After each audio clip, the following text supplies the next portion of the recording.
gracias por continuar en Radio Eleuteria. Y pues bien, el tema de hoy es la segunda parte que respecta a nuestro programa anterior sobre la dictadura de la Revolución Cubana. Y pues bien, como lo había mencionado, un aspecto importante que mistifica la revolución en Cuba es justamente la idealización de sus personajes, en el caso de Fidel y del Che Guevara. Como lo había dicho, todo personaje transgresor, todo personaje que se atreve a realizar actos que el común de las personas no haría en la vida pública, en la vida civil, es digno de admiración de acuerdo al imaginario colectivo. Pues bien, como lo dije, el hombre común, el hombre de bien, no es digno de admiración porque no trascienden sus actos son cotidianos, son aceptables. Es más exactamente el hombre que se atreve a atentar contra el otro y crear de alguna manera su legado, en este sentido de imponer sus ideas, como lo diría Nietzsche en el Übermensch, el hombre que impone su voluntad sobre los demás es digno de admiración. En este caso, la línea que siguen los personajes de la Revolución Cubana justamente se amoldan a este concepto, al hombre transgresor, a aquel hombre que impone su voluntad sobre los demás y es un hombre admirable, porque es un hombre inflexible, es un hombre que realmente sigue esa línea. Ahora bien, otro aspecto a resaltar es el hecho de que todo país comunista, como lo dije en el programa anterior, es un país hermético, es decir, es un país cerrado en el que nada entra ni nada sale en sentido de información. Sin embargo, eso ha cambiado últimamente a través de las redes sociales. Incluso algunas páginas de internet que son confiables como Human Rights Watch o por ejemplo Amnistía Internacional, bueno, se encargan de alguna manera de recopilar datos con respecto a la población de estos países. Sin embargo, sigue siendo una información escasa, dado el régimen opresor que vive que justamente perdura en estos países. Ahora bien, un aspecto que ya mencioné en el bloque anterior es que Cuba siempre ha sido, y no estoy hablando del pueblo, por favor no vayan a confundir mis palabras, yo me estoy refiriendo más exactamente al régimen que de alguna manera gobierna en ese país. Y bueno, Cuba siempre ha sido un país parásito porque ha vivido del subsidio de países que justamente siguen la línea ideológica de Cuba. Por ejemplo, es el caso de la Unión Soviética, la URSS, que el subsidio de parte de la URSS a Cuba se calculó en 5.000 millones de dólares anuales. Ahora bien, con respecto a la caída de la URSS, que fue en 1990-1991, surgió lo que es el mercado negro de Cuba y se despegó durante esa década, 1990, después, y fue justamente en el colapso de la Unión Soviética. Posterior a dicho evento histórico, la escasez de todo tipo de bienes se vio aproximado. Esto condujo a los cubanos a hacer lo necesario para rellenar los vacíos que se encontraban en el mercado. Eh, Muchos de estos testimonios nosotros lo podemos encontrar, por ejemplo, en algunos blogs de cubanos que han escapado de Cuba y que refieren sus historias en el que los capataces que se encargan de sellar las cartillas de racionamiento, muchos de ellos robaban ciertos productos para revenderlos en el mercado negro porque eran insuficientes para la población y claro, los vendían a altos precios o cobraban ese tipo de productos con otro tipo de favores, especialmente con las mujeres. Ahora bien, hablando de las remesas de Estados Unidos hacia Cuba, los datos nos dicen lo siguiente. Cuba recibió en el 2019 remesas por un valor de más de 2 millones de dólares, lo que constituye el 2% del PIB de Cuba, según datos oficiales. De un total de casi 4 millones de hogares en Cuba, más de 1 millón recibieron remesas en el periodo aproximadamente del 26% a un promedio de 2.210 por hogar. Es decir, cada hogar recibía más de $2.000 de acuerdo a las remesas que llegaban de Estados Unidos, según Diálogo Interamericano. Pueden consultar la página de esta institución. Y bueno, hay alrededor de 800,000 transacciones de remesas mensualmente, de las cuales 300,000 ocurren oficialmente a través de medios como Western Union o MoneyGram, entre otras.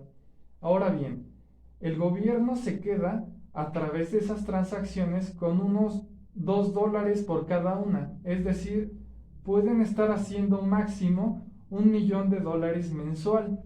Las transferencias de remesas oficiales son además controladas por Sinfimex. Es una empresa financiera perteneciente al Estado de Cuba.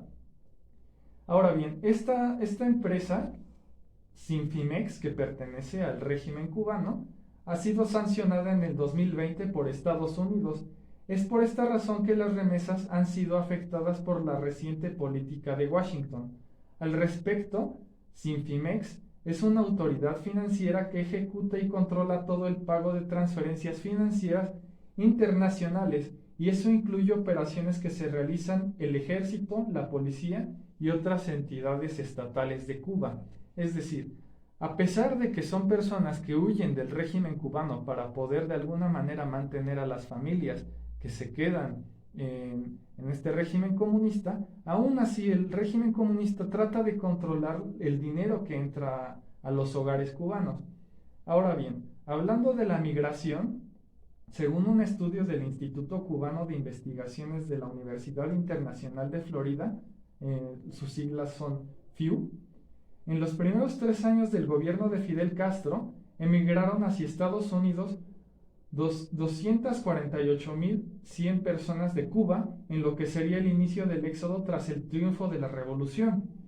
Según datos de la Oficina del Censo de los Estados Unidos de 2019, 1,359,990 personas nacidas en Cuba habitan suelo estadounidense. Esto representa la tercera comunidad hispana detrás de México, casi 11 millones de personas, y El Salvador, que es un poquito más de 1 millón de personas. Ahora, de acuerdo con las últimas estimaciones, Cuba tiene una población de más de 11 millones de personas, con lo que la comunidad en Estados Unidos equivale a más del 10% de la población del país, gobernado por el Partido Comunista. Ahora bien, hablando un poco de libertad de expresión en Cuba, con respecto a los presos políticos, el gobierno cubano no permite que organizaciones independientes de derechos humanos puedan acceder a las cárceles en el país.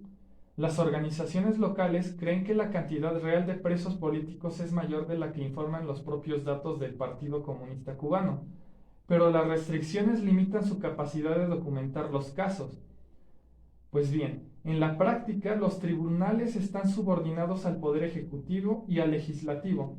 Es decir, esto es lo que de alguna manera distingue a los regímenes comunistas, que no hay separación de poderes, incluso hay una especie de cuarto poder, porque las instituciones encargadas de recopilar datos e información están aliadas con justamente el poder. Todo está centralizado en una persona, y es justamente eso.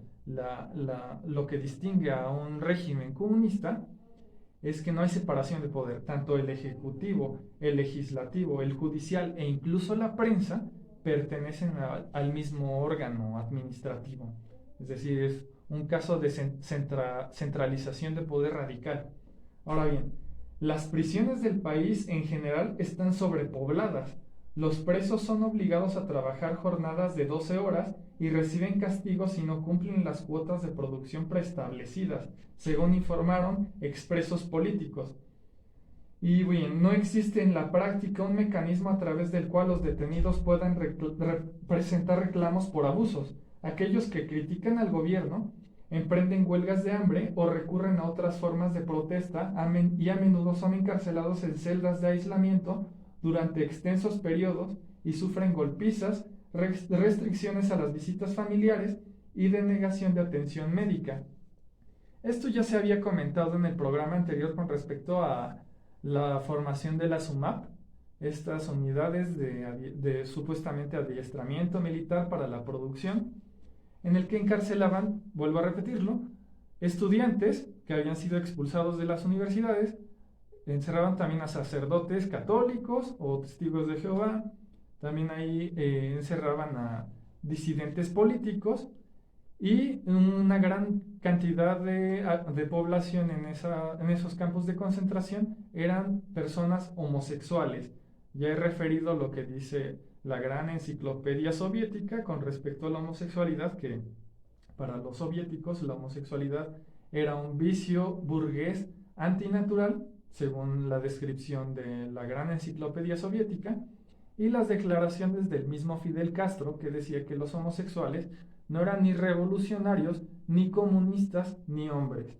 Ahora bien, las autoridades han seguido negando selectivamente la posibilidad de salir de la isla a personas que expresan críticas al gobierno. Bien, el régimen cubano todavía no reconoce a la defensa de los derechos humanos como una actividad legítima y niega el estatus legal a organizaciones locales de derechos humanos. Ha sido habitual que autoridades gubernamentales hostiguen, agredan y encarcelen a defensores de derechos humanos que han intentado documentar estos abusos.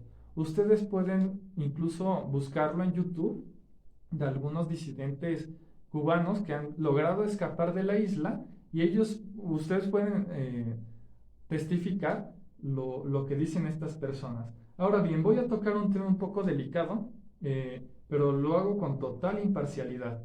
Y este es el tema del aborto en Cuba. Muchos defensores del comunismo ortodoxo tienen como argumento a favor del régimen el hecho de que en la isla esté permitido el aborto. Pues bien, el aborto en Cuba es una pantalla de humo internacional para enmascarar las violaciones de parte de los capataces que sellan las cartillas de racionamiento, el turismo sexual y la violencia contra la mujer. Lo voy a explicar de manera muy delicada, de manera muy sutil, porque sé que es un tema un poco polémico, pero esto se trata de lo siguiente. El racionamiento de productos de primera necesidad a la población en Cuba respecta a ciertos kilos de huevo, cierta cantidad de pan, cierta cantidad de arroz, y es insuficiente para la subsistencia de los hogares en la isla.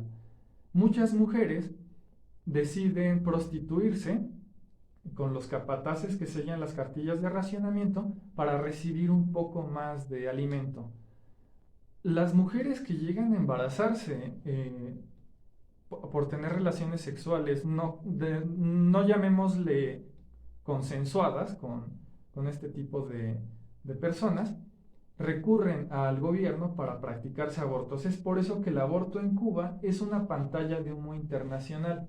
Por un lado, queda bien ante los medios internacionales de decir, bueno, la isla es un ejemplo a seguir porque aquí el aborto es gratuito y libre. Sí, pero está invisibilizando este tipo de abusos. Ahora bien, también otro mito que respecta a Cuba, para estos defensores, de estos cabezas de fila igualitaristas que no se cansan de defender a regímenes asesinos, está el hecho de su seguridad, de que Cuba es un paraíso para la seguridad de sus habitantes. Pues bien, está el tema del narcotráfico y realmente Cuba es un narcoestado.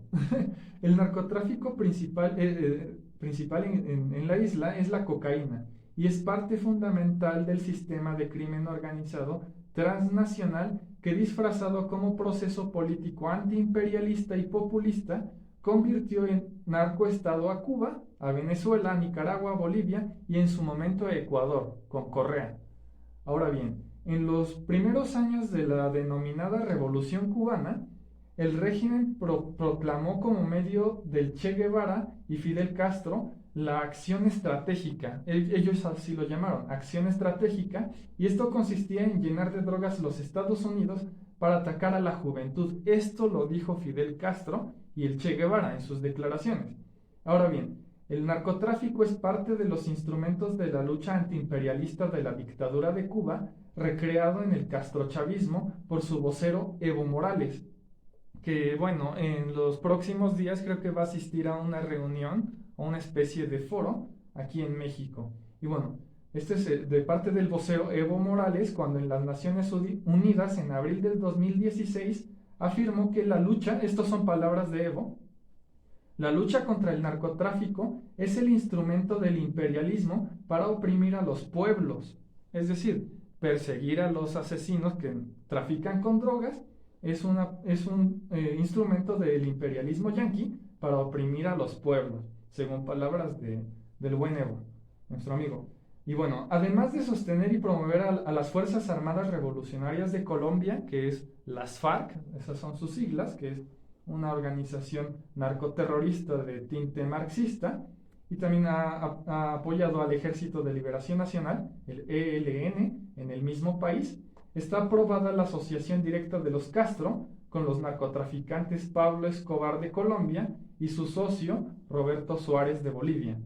Ahora bien, el tráfico masivo de droga en aviones de la Fuerza Aérea Boliviana bajo el mando de Evo Morales a la terminal presidencial de Venezuela bajo el mando de Maduro está comprobado. Ahora bien, en Venezuela, es el narcoestado que actualmente está vigente, es el eje del narcotráfico que opera la cocaína de las FARC y del ELN y la de los cocaleros de Evo Morales.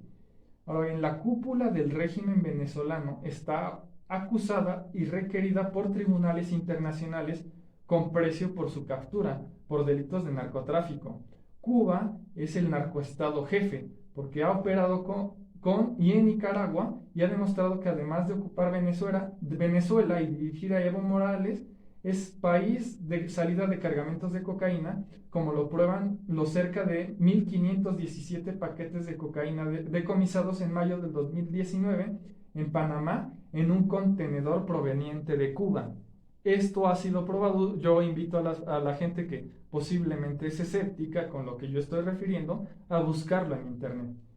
Ahora, con respecto a las exportaciones, y esto también quiero aclararlo, porque un argumento muy en boga actualmente sobre la situación en Cuba es culpar al supuesto bloqueo económico por parte de Estados Unidos sobre Cuba. Es decir, se culpa que en Cuba se sufre hambre, prostitución, opresión de parte de los aparatos de fuerza del Estado por causa del el imperialismo yanqui. Es decir, todos los males de Cuba tienen su respuesta a partir del bloqueo económico de parte de Estados Unidos.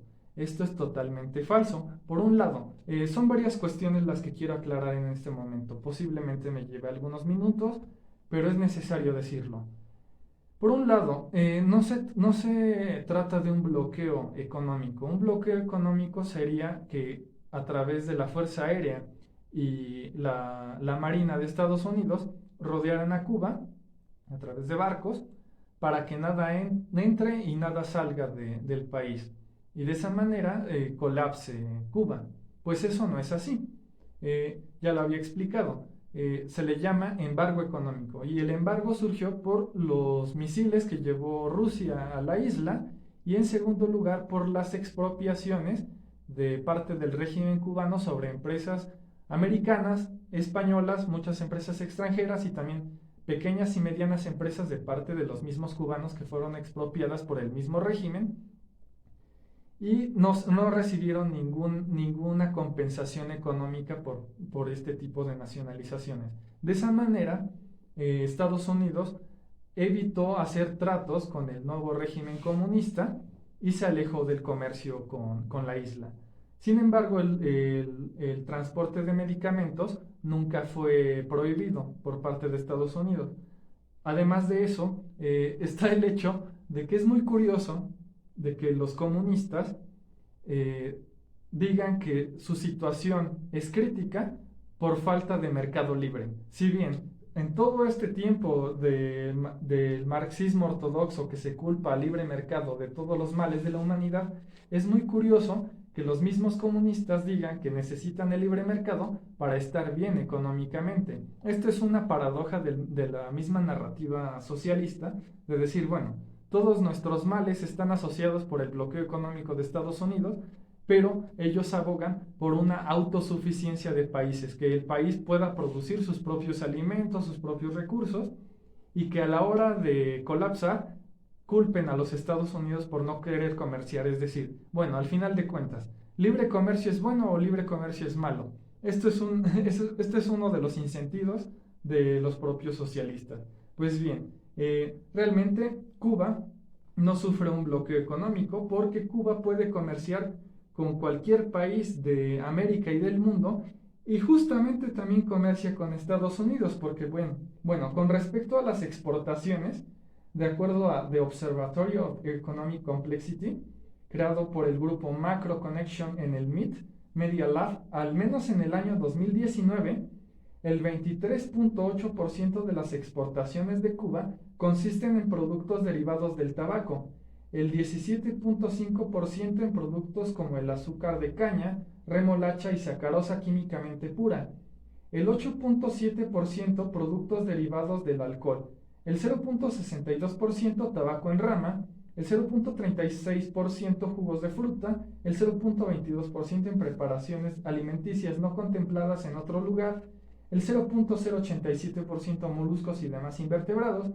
el 0.073% en melaza, 6.50% en minerales de zinc y otros concentrados, 3.81% a minerales de plomo y sus concentrados, 4.40% aceite de petróleo o minerales bituminosos, 6.28% crustáceos, 1.25% miel natural, 0.78% peces vivos, 11.1% productos derivados del níquel, 1.26% productos derivados del cobre, 3.22% carbón vegetal, 1.09% oro, 1.34% productos inmunológicos y 0.39% artesanías. Estos son los productos que exporta Cuba al mundo.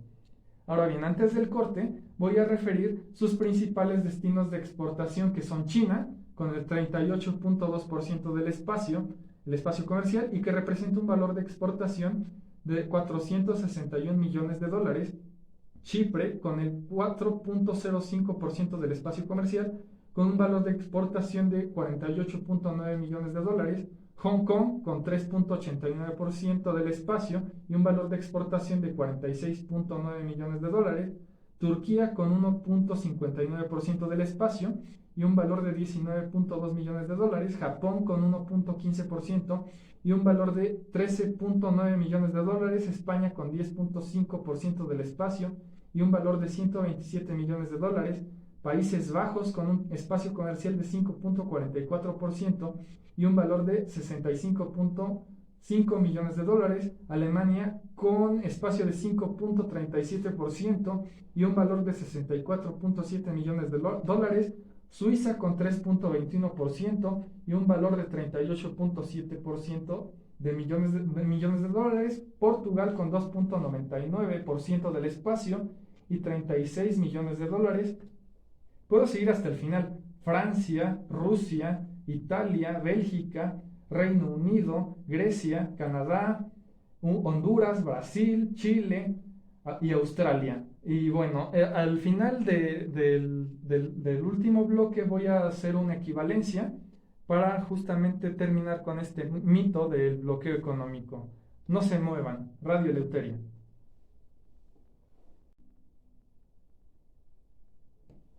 Muchas gracias por estar nuevamente en Radio Eleuteria. Y pues bien, haciendo el recuento de las utilidades de exportación de Cuba hacia el mundo, se calcula en 1.21 mil millones de dólares. Y haciendo la comparación con México en total de valor de exportación, México produce alrededor de 480 millones de dólares anuales. Es decir, Cuba, aún así exportando sus productos al mundo, es una cantidad de utilidades muy reducida realmente. Ahora bien, sus principales importaciones consisten en productos vegetales de origen animal, químicos, rieles de transporte, plásticos y caucho, textiles, minerales, cristales, papel, calzado, madera y pieles de animales. Los principales países que exportan productos hacia Cuba son España, Rusia, Países Bajos, China, Alemania, Polonia, Bélgica, Francia, Portugal, Italia, India, Corea del Sur, Japón, Brasil, Argentina, Uruguay, Colombia, Chile, Ecuador, Canadá, México, Costa Rica, Nueva Zelanda y, curiosamente, Estados Unidos. Y Estados Unidos le respecta el total de exportaciones hacia Cuba el 5.29% por arriba de México y Brasil. Curiosamente, los países que más exportan sus productos hacia Cuba son países de tinte capitalista. Muy curioso. Ahora, el total del costo de importaciones para Cuba representa 5.28 millones de dólares en comparación con México, que México realmente gasta 433 mil millones de dólares. Y dejen que pensar que Cuba importe más y exporte menos. Vuelvo a repetir los datos. El total de exportaciones de Cuba hacia el mundo es de 1.21. Y sus importaciones, el costo de sus importaciones es de, vuelvo a repetirlo, 5.28. Es decir, Cuba está gastando más y recibiendo menos. Ahora bien, este dinero que debería de llegar a su población no es así. De hecho, un dato curioso es que Fidel Castro una vez salió, no sé en qué año, realmente ahorita no tengo el dato a la mano, pero salió en la revista Forbes como uno de los líderes políticos más ricos del mundo. Ahora bien, existe algo que se le llama Ley de Ajuste Cubano, o comúnmente llamada pies secos, pies mojados, aprobado por el Congreso norteamericano en 1966 y otorgaba visas a residentes a cualquier ciudadano cubano. Es decir, cualquier ciudadano cubano que llegase a Estados Unidos le iba a ser otorgada una visa como asilo político. Ahora bien, Wikileaks, que yo considero que es la plataforma más confiable con respecto a información, bueno, Wikileaks publica un cable diplomático que asegura que los blogueros representan una seria amenaza para el régimen de La Habana. Diplomáticos de varios países dijeron que la situación económica de Cuba podría ser fatal dentro de 2 o 3 años, de acuerdo con un cable secreto estadounidense obtenido por Wikileaks. Ahora, la corrupción, de acuerdo al cable que filtró Wikileaks, plantea que la corrupción permea desde la cúpula del poder en Cuba hasta los profesionistas sin adscripción política, al mismo tiempo que esta práctica es aceptada como una herramienta de supervivencia en la isla, según documentos clasificados del Departamento de Estado estadounidense filtrados por Wikileaks. Ahora bien, Human Rights Watch, esta ONG, plantea que entre enero y agosto del 2020 se produjeron 1000.28 detenciones arbitrarias. Policías y agentes de seguridad del Estado cubano siguen hostigando, maltratando y deteniendo a miembros de las Damas de Blanco, una organización fundada por esposas, madres e hijas de presos políticos, antes o después de asistir a misa. Ahora bien, esta misma ONG, Human Rights Watch, plantea que los periodistas independientes, blogueros, influencers en redes sociales, artistas y académicos que publican información que sea considerada crítica del gobierno suelen ser víctimas de hostigamiento, violencia, campañas de desprestigio, restricciones para viajar, cortes de internet, acoso en línea, allanamientos en sus viviendas y oficinas, confiscación de sus materiales de trabajo y detenciones arbitrarias. Es común que los mantengan incomunicados durante sus detenciones. Pues bien, es muchísima la información que respecta al régimen de Cuba. Yo creo que vamos a dedicar otro programa para agotar la información. Pues bien, los invito a escucharnos el siguiente miércoles de 7 a 8 de la noche a través de La Voladora Radio. Y agradezco mucho a nuestra operadora Rocío Castillo por el trabajo que realiza detrás de cabina. Muchas gracias, Rocío. Y sobre todo agradezco a usted, amigo Radio Escucha. Y bien, lo invito al siguiente programa de Radio Eleuteria. ¡Viva la libertad y la verdad! Hasta luego.